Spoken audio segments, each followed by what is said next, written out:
Every woman, regardless of hair texture, deserves a wig that resembles the hair they lost. And our guest is the co founder and COO of Coils to Locs, ethnically inspired wigs that help women of color look and feel good. And oh my gosh, founders launching a consumer product company comes with a whole lot of unique challenges, and you are going to learn so much from this delicious conversation and inspirational conversation. It's Fab Female Founder Friday on the Startup Life Live Show. Let's glow, everyone.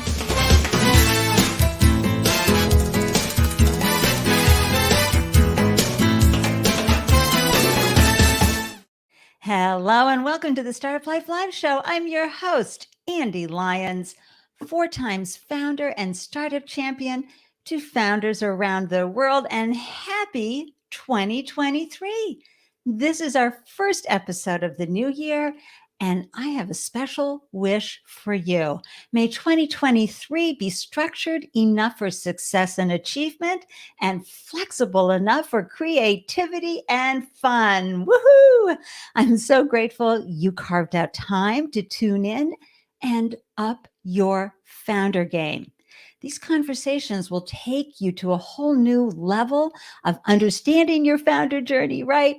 And as you do better, your startup will do better. A big yoo-hoo to the live viewers out there. Hey, let us know where you're hailing from. And a hearty welcome to replay viewers and podcast listeners. Your presence means the world to me, and I know you're going to benefit from the conversation today. If you're tuning in from YouTube, please be sure to like this video and share your subscribe love and click on the bell icon to receive alerts.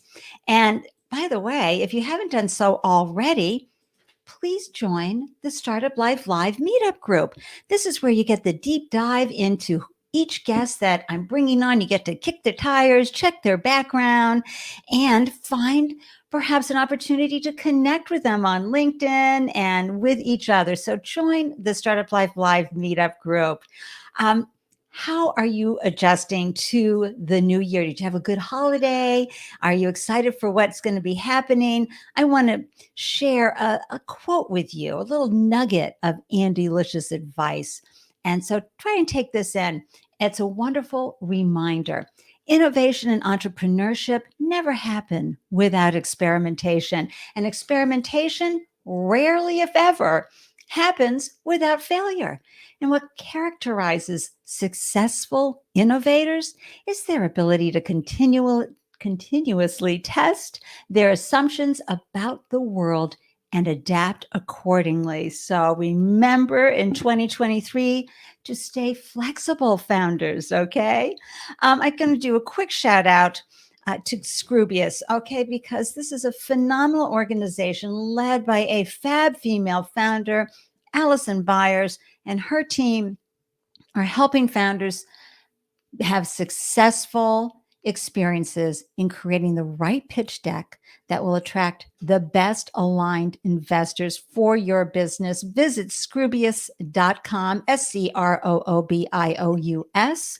and use Ande15 in the promo code to receive 15% off. And you're going to love what they do. You know, that peer support that you get at Scroobius is as important as the pitch deck advice, in my humble opinion.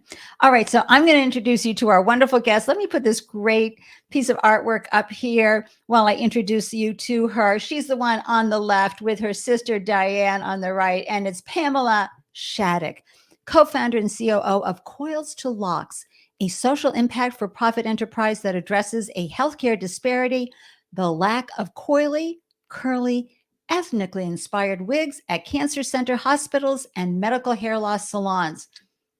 Pamela and her co-founder and sister, Dianne Austin, are intimately aware of how dehumanizing fighting cancer and traction alopecia can be. Even with the best efforts and the most compassionate care, hair loss adds to the feeling of powerlessness and loss of control, especially when you can't find a wig that resembles the hair you lost. And we are going to learn so much from Pamela today. Pamela, welcome to the Startup Life Live Show. I'm so happy you're here. Hey, everybody. Hi.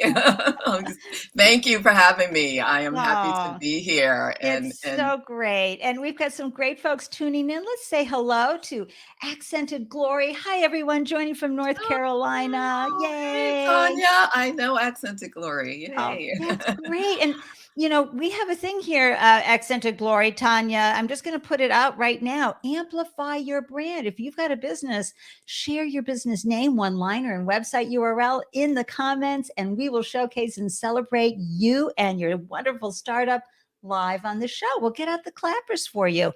And also, folks, be sure to pop in comments during the live show because we learn from you, and our replay listeners and viewers learn from your great questions as we answer them.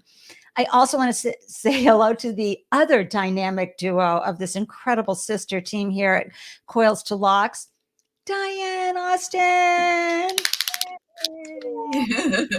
Woohoo! She's saying hi to Ruth. Hey. Back up here. Hi, Andy. Go, Pamela. Yay, Yay, Dianne. yay, And yay. And Ruth, it's Oh, so good to see you. Ruth is the Startup Life Live community manager. She's from Nairobi. She's a mom and a hardworking goddess and founder herself. And she just makes sure everybody arrives and feels welcome.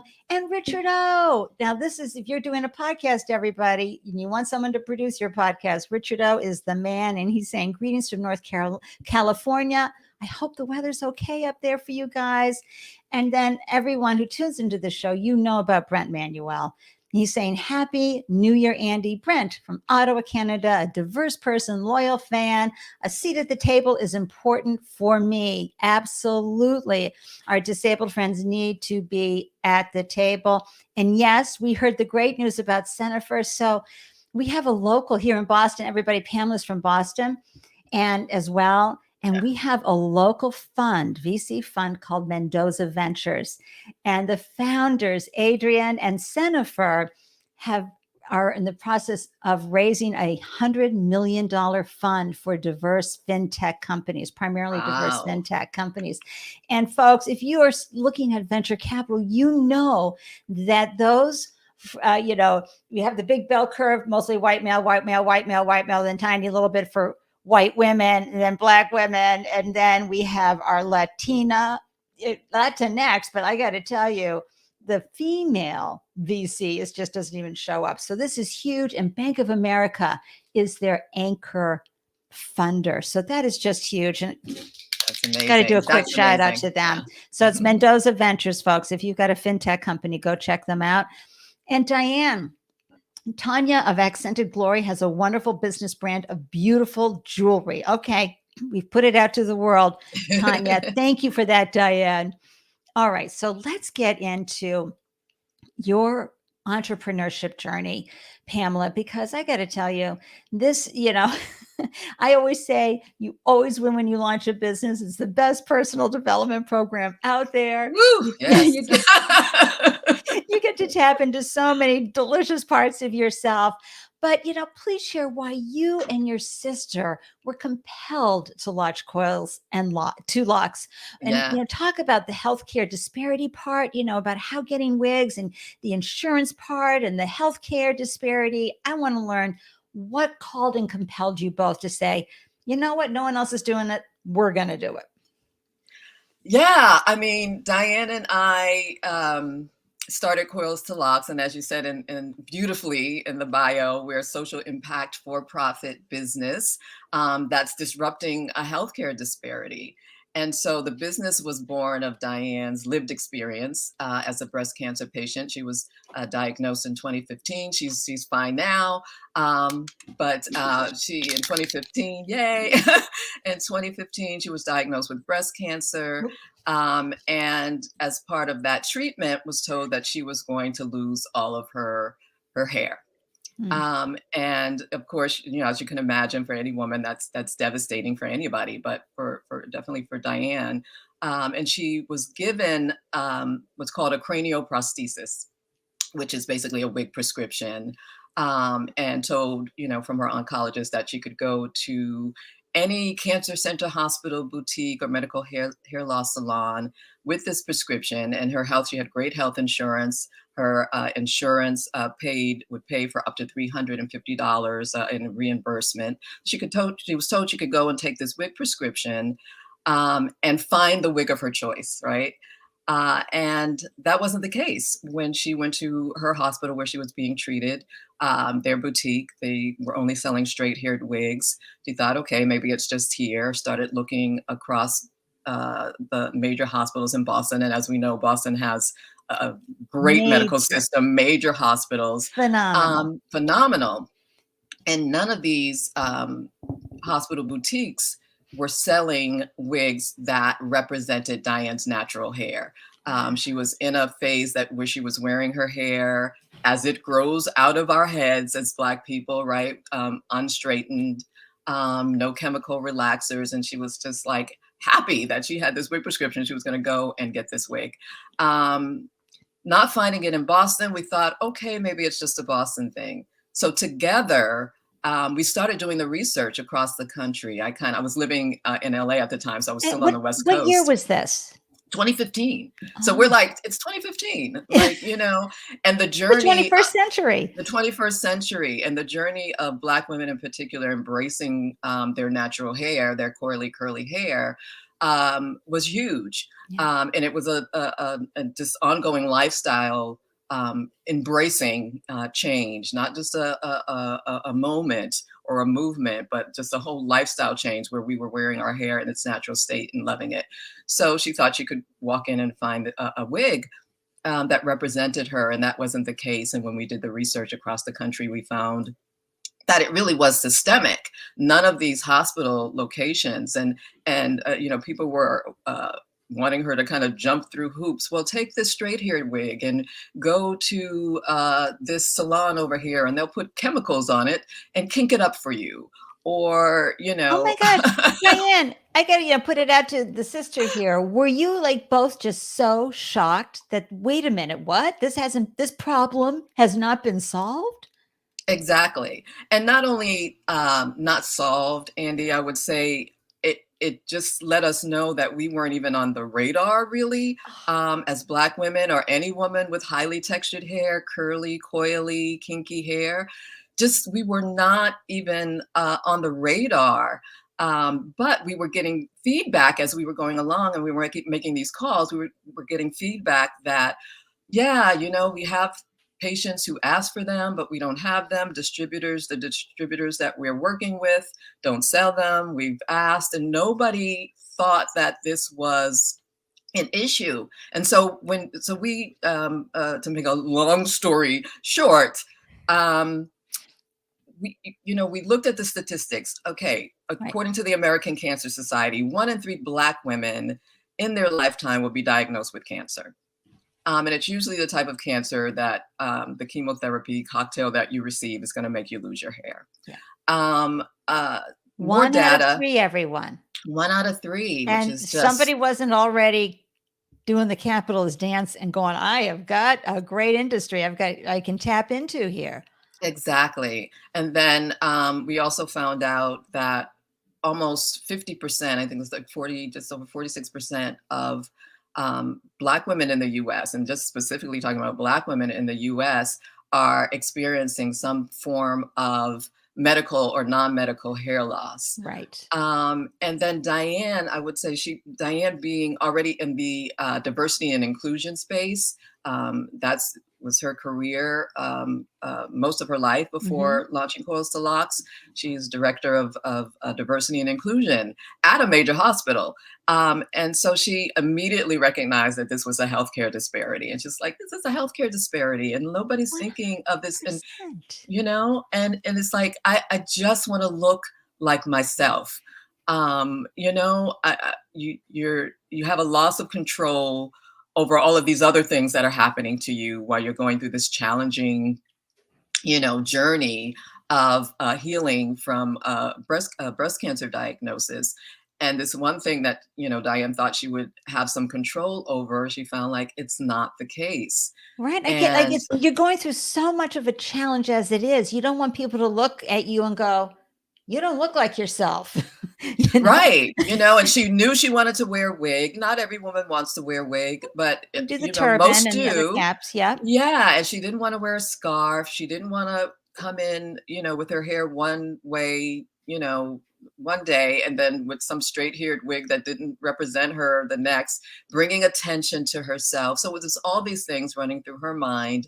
And just, so that journey, I actually flew in from LA to help support her in Sure. finding a wig when we realized that she's going to have to go into like a community beauty supply store where in a lot of cases the quality of the wig isn't And as also, good. what does 350 get you? Like, what are wigs normally priced at?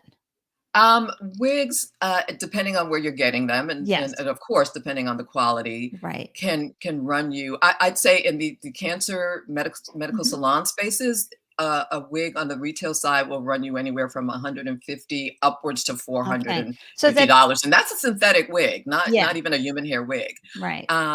Yeah, in a beauty supply store, you can find them a lot cheaper, but the quality is Wow. cheaper as well. And we'll Um, get into that. And thank you, Sister Dianne. Yes, I couldn't believe that there was not a diverse choice of wigs. I do find it ironic, Dianne, that you were in DEI at a major hospital. You're like, wait, what? The US wig distributors have not addressed the needs of Black women interested in tightly textured wigs. Hard to believe. mhm. Oh my Yeah. gosh. So, had you two been exposed to entrepreneurship? Is this like, or was this a whole new world for you both? Growing up, let me preface this with we come from a hardworking family, immediate, extended family. Our neighbors, everybody they were hardworking people, but nobody that we knew growing up had their own business. Right. So we weren't necessarily exposed to that. Now we were exposed, uh, to the arts and culture, and our parents took us everywhere and that sort of thing. So we saw things, and so maybe I think there's sort of maybe was this underlying thing like there's a whole big world out there, and you can be this and you can Right. be that. So we had that in our head, but no, we weren't But I have a, necessarily exposed to it. yeah, I have a feeling though that you were both problem solvers. So because this is what happens. You see your problem. A lot of people see your problem. They go, well, someday that'll get fixed. But you, Right. Pamela, and Dianne said, we're going to do that. And I'm always so curious, right? What Hmm. compels people to go over that edge? Because folks, I'm a huge fan of launching a business no matter what happens, right? Hmm. But it's still a big undertaking. Did Yeah. you start doing the research while you were working at other jobs? Was this a side hustle for a while? Is it still a side hustle? Yeah, we definitely kept our jobs. We were in a pretty lengthy pre-launch stage because we were figuring out the manufacturing piece. Like we had never done this before. Oh, please. We were Yeah. like, not only starting a bit. Well, I will say Diane dipped and dabbed in a couple of things. Yeah, we'll just bring it. Go ahead and you can read your sister's comment, Pamela. Oh, I'm sorry, wait, and Pamela's going Oh, to get and her water. she literally said it. Yeah, needed a little water there. What is she saying? Yes, I have dabbed in entrepreneurship. It's called New Day Organics, and yeah, she did. She definitely was sort of our North Star in the entrepreneurial world, and Yeah, she had some pretty decent success with that. And I think the main thing was not having the necessary resources or knowing the things you don't know what you don't know. oh, So in those early years, yeah. she didn't know if she did certain things, And she so, might have scaled better. right, we can all look in that rear view mirror and go, we could have done that better. Of course you could. But remember, it's an experiment. And, Absolutely. and so, and especially when you're bringing in product, whether, whatever product you have, if you have to get it manufactured somewhere and delivered and then get it to the consumer, folks, there are so many parts and pieces that have to come together, especially sourcing, understanding where these are going to get made, and how do you keep it, ethical and all of the good things. Yeah. How, like in your exploration, where did you land on manufacturing? Because you had to figure out where you could get your specific coily to Locs wigs that you Yeah, weren't seeing being done anywhere.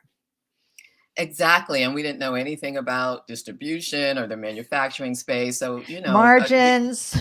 margins, any of that. So, it was partly Google University and, and trying to ask around, How do I? yeah, exactly. And trying to figure out how to access these manufacturers, which was hard. It was difficult. That's why it took us a couple of years. And, again, you don't know what you don't know, and you don't even necessarily know the right questions to ask or how to even put it in the search. You're just Oh, playing Pamela, around. when we had Billy Shoes, the founder of Billy Shoes, which is, shoes for disabled people, so they have another sense of freedom. They can at least get their shoes on, right? A Hmm. sense of independence. His first order of thousands of pairs of shoes had to throw out 85% of the first batch. Oh, wow. But what happens is these mistakes and the experimenting Yeah, inform us, and it informed him absolutely. to go get a better ally and a better manufacturer. And then they've been fine ever since. And now Amazon and everywhere, Zappos and Nordstrom's carries them. Same thing with you. You had to figure out who's not only going to be able to produce what we want, but can they take it to volume, and can they consistently give us the look and feel of what we're looking for? So, Absolutely. oh my gosh. And so Yeah. here, let me just pull this up. So, you're looking at all these wonderful, beautiful wigs. I mean, so you had to come up with the length, the type of coil and curl, right? Yeah, that And was important to us. color. Yeah. And, Yeah. and some people who had gone gray, I mean, they didn't want to all of a sudden be like, oh, she's getting her hair colored. What's going on? Or, stress. Exactly, exactly. So, on the manufacturing side, we really, well, we found out, fairly quickly that most of if not all of the manufacturing, mass production of wigs was done internationally and out of China. Yep. And so we then had, not having anybody boots on the ground there, we then had to figure out how to navigate that. We found, And the fact that they take a whole month off in February. Oh, yes, that was a shocker. We were like, "Wait a minute." And that was okay too before COVID. You had, a smaller window still, but now it's just that's a whole, I'm sure we'll get into that whole supply chain challenge. But yeah, we basically called around and started getting samples, and finally, landed on a couple of manufacturers that we felt that the quality was there. They were getting the texture right, because again, that was so important that we got the different textures of our hair, and they could mass produce these initially, what used to be in a timely manner, but that's a whole other ball game now. Right. And Richard O, I thank goodness for the audience to remind us. Richard O has reminded us, stitch that on a pillow. You don't know what you don't know. I can see that absolutely on the couch or the chair. Let's just do a quick hallelujah. It really should be like, yeah, forget a nameplate on your desk. That should be, you don't know what you don't know. Don't know. And it's okay, it's okay not to know, especially if you're being curious and you're asking the questions and you're working towards figuring it out, but you just don't. And so you make those mistakes. But like you said, those mistakes are all part of the learning process, and you grow from that. Right. And so because you wanted to be a social impact company, did you file your entity as a B Corp, or because that, folks, it's wonderful to be a benefit corp, but it comes with a lot of paperwork and a lot of constraints. Or did you go subchapter S or LLC? Yeah, we're LLC. Okay. And I can see how B Corp would make sense, because that's, geared towards environmental and social impact businesses, that corporation. We've talked about possibly have maybe incorporating in other ways, in another way, but right now we're LLC. Okay. I always ask that question because some people go all the way with that, and it's you can still be a social impact company, folks, and a for-profit company, but staying within the easy tax and filing regulations of those. I'm going to bring up some comments that Dianne is sharing, because this is so important, whether you're in a rich community, resource community like ours here in Boston, tons of great accelerator programs and events happening all the time, or, you can get them virtual. It's so important. And so Dianne is chiming in here with, we also took advantage of various Boston-based entrepreneurial programs to support our education around building a business. Shout outs, and Pamela and I are going to just cheer loudly to organizations like TLE Consulting and Roxbury Innovation Center. You guys rock. Absolutely. And then Dianne goes on to say, and others, along with people who gave of their time to help us, like Barnett Sherman. Yay, Barnett! Who met with us monthly for almost 2 years, and others. I hate naming names because I always leave people out. Because you're going to leave somebody out. It's like, we love you all. We really do. And so many people did help us. So yeah. It's so important. And so, yes. And Dianne, I love this, having Dianne in the comments, adding to the conversation. We are interested in VC funding. And so, yes, you will need to change your status to at least a subchapter S or Inc. Folks, when you bring on investors, you can get angels in under an LLC, but when you go VC, you've got to be inked. But I love that you took the time. There's this mythology around entrepreneurship that is supposed to happen like this. I don't know where they get that from. Every business is a 10-year overnight success. Exactly. And it's the same thing in the acting world too. It's just like when people finally recognize you for that big thing that you do, it's like, where did that person come from? It's like, I've been doing this for 15 years. Same thing in business. Yeah. And so Pamela, what's it like co-founding a business with a sibling?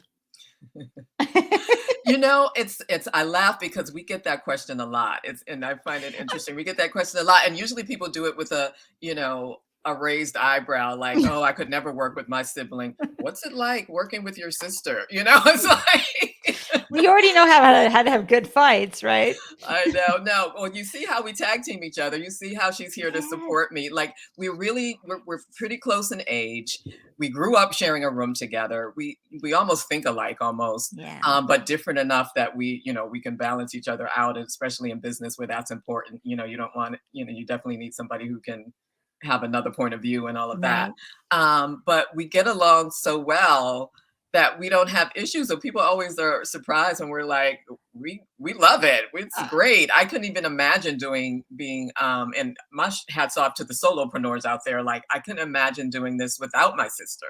Or, meeting a stranger and co-founding a business with them, and like all of a sudden having to have those awkward conversations that you guys have worked out years ago when you were fighting over dolls or something or clothing. Right. Exactly. Yeah. And like I said, we shared a room, so we've seen and done it all. So I love it. So now you've worked hard over the 2 years, and of course, with the help of mentors and the wonderful accelerator programs and other events that we have here in Boston, but you had to come up with your minimum viable product.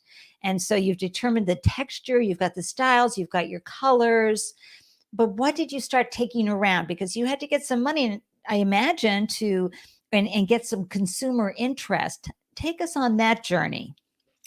Yeah, like I said, we would get samples from, and Dianne could probably jump in here better on this because again, she was boots on the ground in our pre-launch stage. I was still out in LA doing things from afar, and so I think she took some samples around to some of the hospitals once we got them. But initially, I think some of those conversations, like we didn't even have a sample. We were just talking about the issue, and people resonated with the social impact part of our business for sure. And the fact, the feedback we were getting that they have been looking for these wigs. But all of our products, once we got them, they're fully realized styles, that have wig caps that are pretty standard, other than the wigs for medical hair loss don't have the combs in them because people with hair loss can't have nothing to anchor that. Right.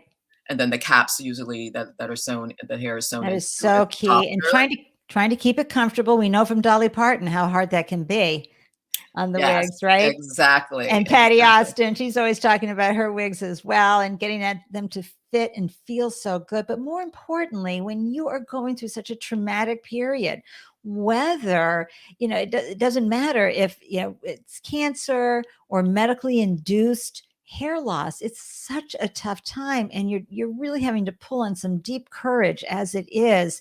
And it's like put on some lipstick as a woman, right? You put on that wig and that hair, and especially when your hair has been everything about who you are and how you present in the world. This is huge. Yeah. So you all though decided you didn't go to consumers. You went through healthcare, insurance, and cancer centers, salon route. That's a B2B business model. So walk us through a little bit about that. You've got the manufacturing figured out now. You've got products that people can now order, and that you can trust that you're going to deliver a good product. But now you've got to build relationships with the places that are going to either have a picture of it in their books, right, or online, or in the salon itself.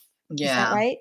Yeah, definitely. We're both a B2B and B2C, but we definitely launched as a B2B company that made most sense based on Diane's journey, the lived experience, and the impact that we were trying to make at the hospitals, selling those wigs B2B. That distribution, and what was your question again? Oh, well, I was about to go off on a tangent, and I was like, wait a minute, let me double down on the it's question. Just how do you start those conversations? First, you have to make the decision. This is how we want to enter, because what you also saw with the healthcare disparity was, these insurance companies, where applicable, are giving you $350 for your wig, and there's nothing there. So you're tying in with a couple of B2B entities. You're with the insurance companies. You want to make sure you're on their approved list, but also with the cancer salons at the cancer centers like Dana-Farber or Mass General. And so how did you go and get your entryway into those? Because distribution, folks tuning in, that is a key component, is who's going to carry your product, understanding the best fit, that first customer segment that you go after to prove your minimum viable product is so important, because that's how you start to get traction and you become more attractive to investors, and you begin to get the money in the door. So who was the one who went out to I imagine Dianne, given that she was in the hospital world, was familiar how to use that system. That's exactly it. All of it with a little help from our friends. I'll just start there. But Dianne, those first 3 hospitals, starting with the MGH where Dianne had her relationships, she was able to talk, because she was in that C-suite. She was able to talk to some people and get to the right person to get us to the boutiques and the hospitals. So those first 3 hospitals here in Boston, MGH, Dana-Farber, Beth Israel, Dianne, bravo. Thank you, Dianne, for that. And got us into those spaces. But I'm telling you, we were blessed in our first year of launching. Which was what year? Is this 20? Which was 20. So we launched November of 2019, 4 months before the pandemic. So doesn't matter. People are going to lose hair anyway. They're going to lose hair. They're going to be diagnosed. All of these things. It doesn't stop. Although the boutiques and salons stopped, they weren't considered essential. So we had to navigate that. And so did they, because they still had to do the work just with their stores being closed. Right. And so we were blessed in 2020 to get some pro bono PR work at an amazing PR firm called Big Fish here in Boston. Amazing. What happened? What worked? What was that about? So they managed to get us on major media platforms. We had an 8-minute segment on the Today Show, People Magazine, InStyle, Elle. And if I backtrack, our first major media was Forbes, and that was through Barnett that Dianne mentioned earlier. And all of this brought people to us. So we, in that first year, incredibly, didn't have to do a lot of work. People were knocking on our doors because they were seeing, And folks, we had Sabrina Stocker on last, I think in November, right? Talking about how important PR is for your business, especially if you're raising capital. You know what? Diane's really added a few more goodies here, folks. I'm going to read her comments. We started by speaking to people in healthcare spaces with clinicians, patient advocates, healthcare administrators, and others to explore their thoughts about the need in this space, and we saw the gap in the market on the hospital and medical hair loss salon side. And as a business, it was easier to take the role as distributor where it would have the most impact. Aha. And Yeah. it would have been See much how we more work so well difficult. together? Yeah. No, this is good. This is what we Yeah, want. we This work is well the together. information, yeah, people need, because it's a big decision to go B2B versus retail, because you have to really understand your margins. And Dianne, you're absolutely right. When I launched my food manufacturing business, I went into food service because women are considered minority. So I got part of the supplier diversity program, which I know you all can do as well if you haven't done it already through WeBank. But then it allowed me to keep my margins. I wasn't trying to compete on the grocery store shelf in retail. I was in major corporate and hospitals, et cetera, and while I got volume up. And that's where, you had to figure these things out. So how did you figure out margins? I'm always going to go there with a consumer product or a B2B consumer product in your case. How do you got the pricing from your manufacturing? You realized, okay, it's going to cost this to do these types of wigs, and I know different lengths and textures and styles are going to have different pricing, but then you had to add on so that you were going to make a profit, right? But you also had to be careful of what the consumer had an appetite for. All of that, and we're still learning. Particularly since we just launched the e-commerce side, we have our online store now. It's only been like a month, so we're congratulations. The November 30th, exactly. We launched the e-commerce online store. Our margins are pretty healthy right now. Because we haven't had a ton of ongoing expenses, and then getting that free pro bono work, those stories that keep on giving. Oh yeah, because they become evergreen. Yeah, absolutely. And let me just show you. So you did the PR stand, and look what happened: Forbes, People, Today, Elle, Boston Business Journal, the Boston Globe, InStyle, Essence, and FedEx. What the build? Yeah, we were part of the FedEx Learning Lab, and we won a grant. Yeah, it's and Boston, the innovation rag there, startups to watch, proud grant recipient at Project Entrepreneur. This is wonderful. And Black Venture Accelerator. Yay. Way to rock it out of the park, Pamela and Dianne. That's amazing. And you know what I want to do, folks? I'm just going to go ahead and do a quick screen share of the e-commerce site, because I think, we want to do a little bragging here. Thank you. Let's see if I got the right one. I'm going to call up here. Let's see. Locs store. Okay, hold on.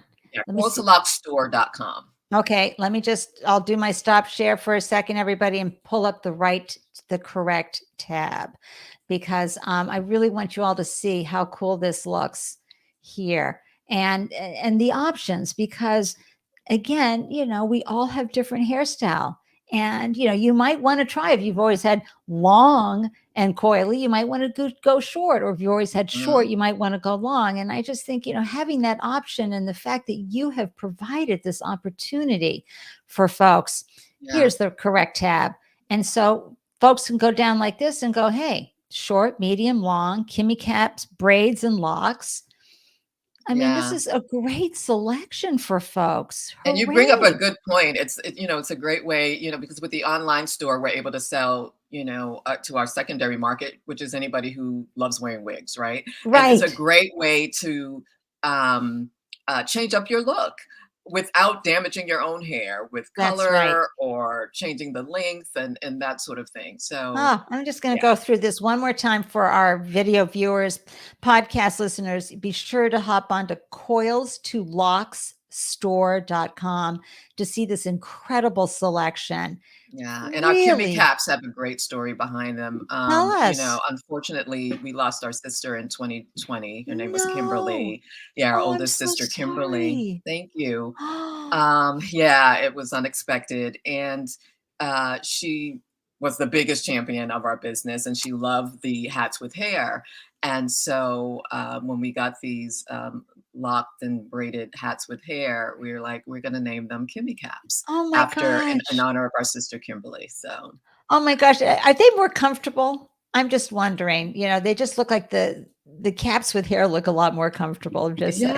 And they're just really just grab and go, like whoop. out the door, you know? Right. And what a Yeah. beautiful way to share and honor your sister's memory and Yeah. keep her alive in your hearts, right? Yeah. Thank you. Oh, I'm so sorry for your loss on that. Thank you. Hey, Mia Voss, so happy you're tuning in and catching these wonderful founders. Everybody knows that when Mia swings by, I stop everything and share her phenomenal podcast, which we all need to listen to. It's called Shit We Don't Talk About with Mia Voss. Go to shitwedon'ttalkaboutpodcast.com and find out where you want to listen to it. It's on all the popular podcasts, and she has the topics and a delicious way of being able to talk about those things that we don't talk enough about. So thanks, Mia, for swinging by. And Pamela, went on to say here, there was a hospital retailer who took us under her wing and told us that she and her competitors paid on the whole side in general. It helped them figure out pricing strategy. And, we talk about this a lot on the show, Pamela. That pricing strategy is what helps you stay in business. And as female founders, you want to make sure, we're always up against our limiting beliefs around money, right? Just Mm-hmm. because of the indoctrination of centuries. Mm-hmm. And so whether you're raising money or what to charge and still, do right by your consumer, but make sure that you're a profitable company. Exactly. That's not easy to do. And how long did it take you to work that out? What kind of experimenting did you have to do?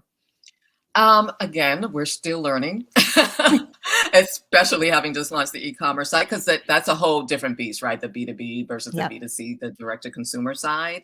But yeah, just like Dianne said, we got that, we got support through one of the retailers. But I think also just looking at something that you should do.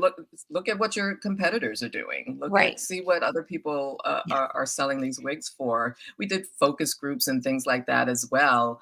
Not only for around the wig styles, but to see what But they people's all seem sensibilities are. very reasonable. I mean, the Kimmy caps were at different, $200, where the Amani coily is $175. These are all within the budget that folks get for reimbursement.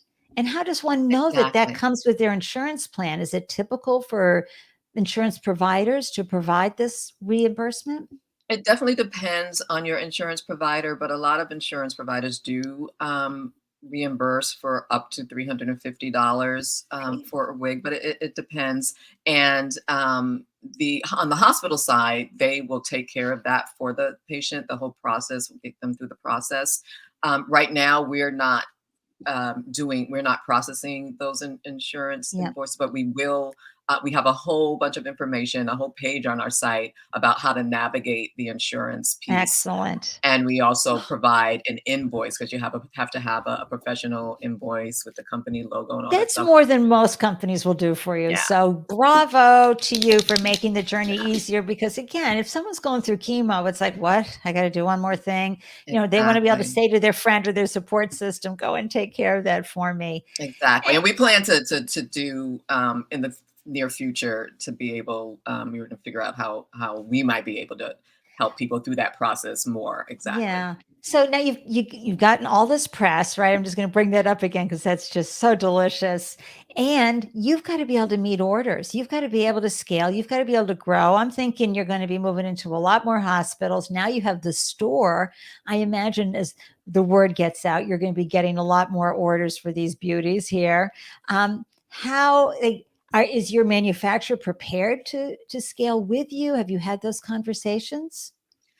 They are. We're working with one of the major, it may be the number one manufacturer in China, and then we have a second manufacturer. We are looking to diversify so that our eggs aren't all in one basket, especially like we talked about earlier, the supply chain issues, where it would take somewhere like 2 to 3 months to get your inventory. It's taking like 6 months. To get your inventory. So we're having to anticipate how things will move. Right. And order now in a way, I think a lot of people are in this boat, but order now in a way that, you may not have done in the past, just so you have the inventory to meet the demand of the consumer. We're still figuring out what that looks like, especially on the e-commerce side. The B2B side moves a little slower because there's a lot of red tape, that they have to answer to people and people have to sign off on things and whatever. But the online store will start to move faster. Right. And so, our fear has been like, we're going to run out of inventory. And then, so trying Said to every figure out how product to company navigate ever. that. Right, exactly. How to navigate that, how to move forward with marketing and making sure we have the inventory Yeah, in and place. I think the key too, Pamela, is the ability to communicate with your users, being able to keep the dialogue. And since the pandemic, everybody knows there's a delay on everything. Yeah. At least it's not toilet paper anymore. And so and so we're grateful for that. But so having those conversations, founders, you can't ghost your users. You have to be in constant, hey, and you can do that on your Instagram feeds or LinkedIn and your social platforms. You can do it through emails and just, keep them in the fold, keep them part of your journey. You can, talk about what's going on in manufacturing or this or that, or how great, you can just do a quick wig demo, or what you both did yesterday on IG, which is lovely. The two of you said, hey, here's an update. Here's where we are as we enter 2023. It gets, folks, behind you as founders as well, and creates a more engaged way so others can be a brand ambassador for you and get the word out. And That's how true. how have you funded this journey so far? Did you get angels? We always laugh here at the Startup Life Live show. People always say, oh yeah, friends and family. And a lot of people are like, are you kidding? My friends and family are borrowing from me, or they're sleeping on my couch. What do you mean friends and family? Well, Another exactly. mythology. Well, initially we bootstrapped like a lot of Mhm. people. We also early on got a low interest loan for Right. $20,000 through another wonderful group we work with, the Optima Entrepreneur Cooperative, in conjunction with Excellent. Berkshire Bank. Yes. Oh, Um, Berkshire Bank. Shout out to you. mhm. You're wonderful for entrepreneurs. Yes. Yeah, yeah. So, and we've secured the past couple of years probably over $100,000 in non-dilutive funding through grants and such. And folks, just so you know, non-dilutive means you're not giving up and any iota of your equity. That means this is Exactly. money that's coming in and you're saying thank you very much. But speaking of equity,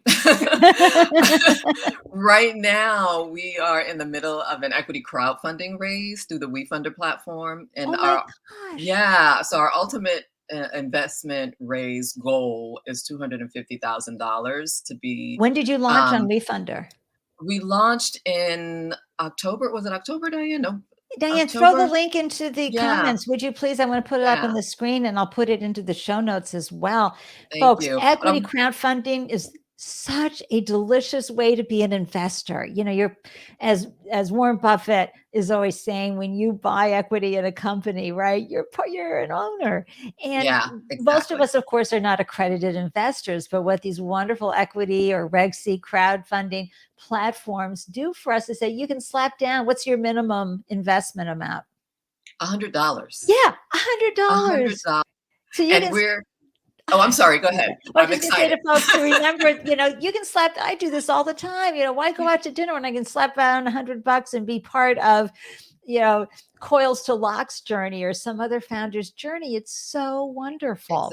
and get a rate on a return on your investment as we grow. That grows for you, and we're less than. I wanted to make this point because we're less than $5,000 away from reaching our first milestone of Oh $50,000, and that's gosh. important. I want to share that because it's Yes, important for us to hit that $50,000 mark for a number of reasons.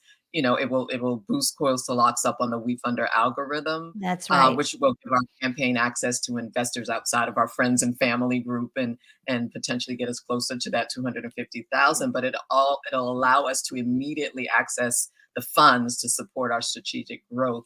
And until we hit that $50,000 mark, we won't be able to access any of the Right. funds. If we don't, by the end of our campaign, we would have to give everybody their money Everybody, back. So and folks, it's earmarked on your credit card until Coils to Locs closes on the closes. round. Yeah. So you won't see it hit your account officially until you get the statement from them. Accented Glory, Tanya saying, proud Coils to Locs investor Yeah, here. Tanya. And Yay! as you mentioned earlier, less than 3%, I think it is, of women get venture capital money. Yeah, And for women of color, it's less than 1%. I think it's it's 0.6% to be ridiculous. exact. So, You were, as we say here in Boston, you were wicked smart to go the equity crowdfunding route. And folks, if you're not familiar with equity crowdfunding, this came into being through the SEC in 2016. And it's a wonderful ability. It's all SEC compliant. And these platforms have done all the hard work, and you provide the important documents. And Dianne, what is the link for the WeFunder? Okay, if you could pop that into the comments, that would be great. As Dianne says, we are raising 250, but we need to get to 50, and we all heard about that. The win that gets added to your sales when you do this, and I know so many women of color founders, Pamela, who have gone this route and had success. Mm-hmm. It's especially if you're a company that has inventory and products is so and so on. Oh, Mia Voss, she's saying, to celebrate my new big contract, I will be investing in Coils to Locs. Yay! Oh, we love that. Thank you so much. Oh, Thank you so bravo, much. Mia. Yay. But folks, I will get the link and it will be in the show notes. So you could probably go to WeFunder, WEFUNDER.com, and just do the search for Coils to Locs. / Coils to Locs. If you write that in the URL, WeFunder.com/Coils to Locs. Excellent. You'll find it. Well, we're so proud of you because, the bias is real. And I have very strong feelings on the bias actually not changing until the real source of the money, the big hedge fund, institutional funds start looking like you or me, when they are the ones who are writing the checks and making the decision. And when they give their 400 million to a fund and they say this has to go toward diverse founders, unless that happens, everyone's going to be going what I call the Andreessen way of investing, which is male, pale, and stale, with all due respect to my wonderful white men out there who I love and adore. But enough already. No, it's true. It's true. So, Pamela, as you and Dianne have been navigating this journey together, we get our sort of success milestones in our heads, and they evolve as we go along, right? But what does success look like for you today for Coils to Locs? And I stress, what measuring tape are you using to measure your success? Because oftentimes we look out in the world and we go, well, we can't be successful because we haven't done what so-and-so has done yet. And that is a waste of your time, founders. Really pull into your heart what success looks for yourself and celebrate it. So, Pamela, what does success look like for you and Dianne? Yeah, definitely. Well, as I established earlier, I am a self-professed personal development geek. So it definitely starts with working on myself always. Success looks like me being the best version of myself from day to day, mind, body, spirit, and then helping others do the same. But I'm of that ilk of, you've got to put your own oxygen mask on first in order to, help others. Right. So even if that's just by example, right?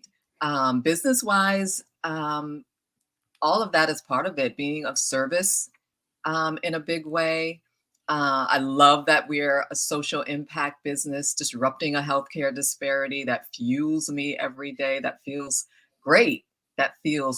Yeah. We're helping women shine and feel more like themselves and have a sense of dignity during a challenging process, whether from cancer or losing their hair from some other means, So I love that. That's success. It's both a feeling and an outcome. Absolutely. And are you seeing yourself scale nationally this year? And could you ever become international?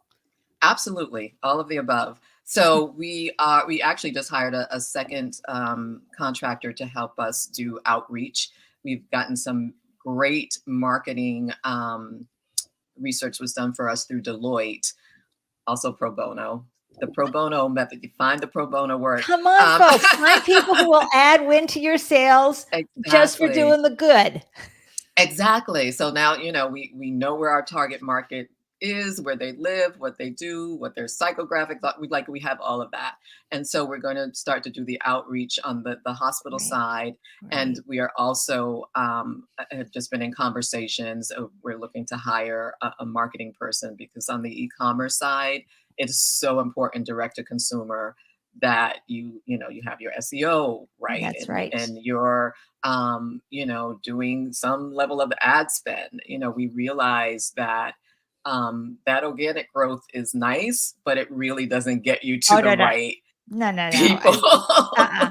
And you folks, it's know? really inexpensive to do Google ads. I'm just saying, there's a YouTube video for that, and you can reach and you can target with your Google, go to adsads.google and they'll explain everything, and then go on YouTube and there's some wonderful how-to videos that actually hold your hand to do the whole Yes, process. It's wonderful.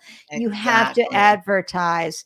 And Dianne, thank you for the stats here. She says, we are already in 15 hospitals and medical hair loss spaces across the country, and we are being more aggressive in the next few weeks to expand our outreach. And folks tuning in, share Coils to Locs with your tribe on social media, wherever you glow, because there's a woman of color who needs to know about this.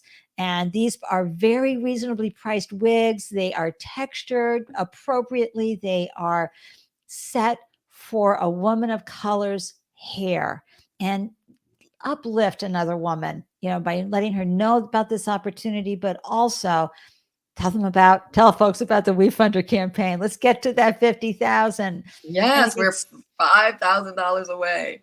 Yay. And Yeah. then, as Dianne says, getting to our minimum 50K goal will help us with our planned outreach across the country and eventually globally. So that's terrific. Yeah. Bravo, sisters. Sisters, hashtag sisterpreneurs, as we like to Yes, say. sisterpreneurs. I got to throw the Boston accent in there, folks. What can I tell you? And you as an actress, right? Your background, folks. We didn't get to Pamela's lived experience so much, but you have a background in acting. And so, how has this helped you create a mindset that can get you through the day? Because every founder feels inadequate. I don't care how experienced or how famous or whatever. It's part of the human condition, especially if you're doing something new. What helps you, Pamela, stay strong during these moments of doubt and help you put your game on, right? And show up ready to glow when you need to, instead of biting your nails and staying under the covers?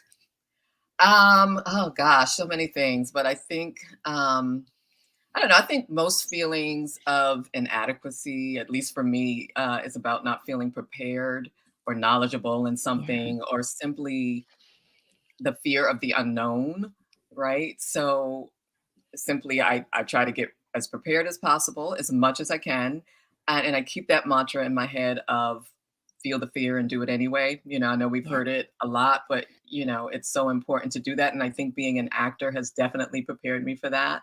Because I'm constantly having to, go out and look for jobs and stand in rooms and, present myself like Right. I'm the product. And So get rejected and and get get rejected rejected and feel over and inadequate as you over and look around the over. room and go, oh, Yeah, geez, I don't have a chance. exactly. I go on 50 auditions to get to one job. Like, all of that has definitely prepared me. And I you like know, that, feel the fear, do it anyway. I can see Richard Oz going, that's another stitch that on a pillow moment. Folks, it's not a cavalier thing that we say. I mean, there's no antidote for uncertainty. There's no antidote for fear. So you just have to hold its hand and say, thank you. And I've got this, right? Give fear a yeah. hug. And Dianne, you know what I mean, Pamela, what I do a lot is I use the chocolate cake example. So you're Uh-huh. making a chocolate cake, right? But the ingredient that's going to make it successful is that baking soda. And baking soda on its own, right? But you put it into that chocolate cake, and man, is that delicious. That's how you need to look Exactly. at your fear and doubt. You got to mix it into the Yes. blend. Yes, And and find people that you trust, and luckily I have a lot of those people in my life, that I can talk things through with, even if it's not family or friends, like we've talked about, there's so many organizations and groups out there, especially now, Yeah. that support entrepreneurs and startups. There's a great free online score.org, which I'm sure you're familiar with, where you can get a mentor for free. Like there's so many resources out there. Right. Leverage that. Founders always ask for help too. I mean, that's, what Diane's, Pamela, I'm sorry, Pamela I is know saying. we've become one now.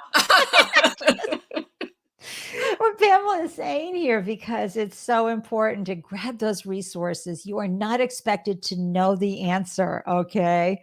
It is part of this journey, and no matter how far along you are at. And Diane wants to let us know that we are also want to get our wigs into the film and TV production space based on the disparities that Pamela is aware of through her lived experience as an actress. What does Diane mean by that, Pamela? Yeah, definitely. There's it's getting better because there's awareness on it now, but there haven't been generally, particularly in the hair and makeup space, people who can do hair for women of color, Black women, people with darker toned skins. And so even celebrities have had to come to set using bringing their own makeup or makeup person, Right. wearing a wig, because they don't want just anybody messing in their hair. And so I've experienced that. I've experienced where I just bring a bag of wigs, and just when I recognize that that person is probably going to make me bald, I just go, here, I've got this, and put it on. So there's Yeah. challenges That's right. still. It's changing slowly, but Well, there's and it challenges. helps even the playing field. And now your products can make it so much easier for folks, whether, Broadway, film, commercials, all the places. I just Yes. love this. And now, I mean, yes, your sister Diane has dabbled in entrepreneurship, but you've been fully into this now for 7 years, going on 8, really. How has entrepreneurship served you, both personally and professionally? What changes and shifts have you seen that have made you a more fully expressed person? Oh my God. Well, I love being an entrepreneur. And I recognize too, that I've been one all my life as an actor, right? Show business. I've been an entrepreneur. So I love saying the word. And even through the ups and downs and the challenges, I've been stretched in such a good way. Um, Again, just back on being of service. As entrepreneurs, we have to put the people that we serve, the Right. customer first, right? Put their needs first. And that sometimes doesn't always align with your needs personally or professionally. I may love a certain wig style, for example, big poofy hair, bangs, or whatever. But if that's not the trend, or if that's not what the consumer wants, you have to rethink that. You have to think from that perspective. That's right. Um, See, that mindset that you have there, it shows why entrepreneurship is so wonderful for you as well, because you want to make the world a better place and space. And by serving your customers and having that, your customer and your love of your customer and the love of the problem that you're solving, not so much the solution, the problem, founders. Pamela's giving us an incredible example of that is how you are successful. If you always yeah, keep serving your customer and keeping that front and center, as well as your team members, of course, exactly, and exactly. elevating them, then you have a great chance of succeeding. And that's why you can't be in entrepreneurship for the money, right, Pamela? You got to have that North No. Star inside of you that helps you get out of bed every day. Because some days are not really, you're looking at the world going, I don't want to deal with that. Right, but when you're client centered and service centered, it strengthens your mission, your Right. why, and grounds your purpose, and it allows you to make decisions you wouldn't otherwise make. It makes you get out of bed. Yeah.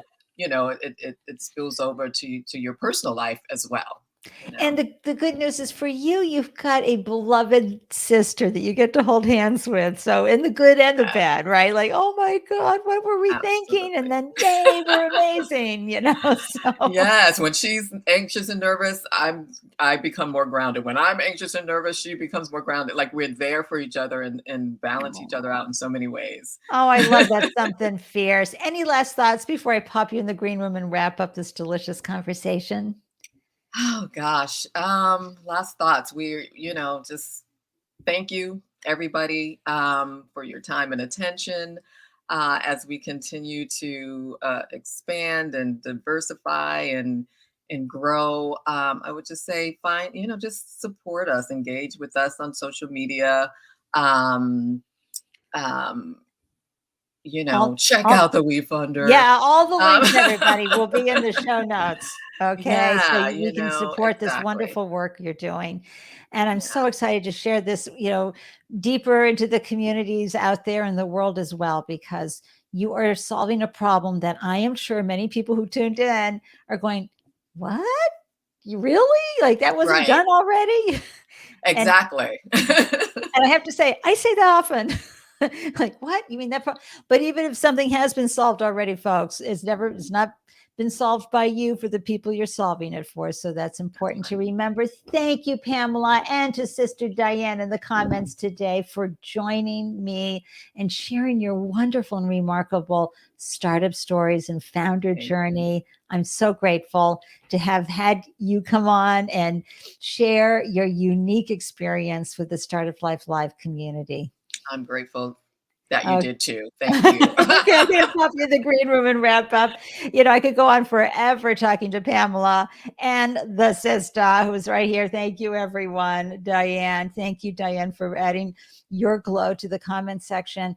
It's just so important that we uplift each other, founders, right? That we share our wind and help open doors for each other. This is not a journey that we go on alone. And we heard, from Pamela and Dianne, the great folks that have helped them along the way. And so I'm just going to remind you again to be sure to ask for help.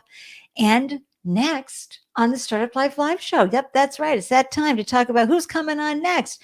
And it's Tuesday, January 10th at 12 p.m. ET. We're chatting with Ashley Wayman, founder of Shimmy, a customizable and eco-friendly hand sanitizer system, elevating the way businesses provide this necessary consumable to their employees and customers. And it's built to last and it's impeccably designed and they're made with as little plastic as possible.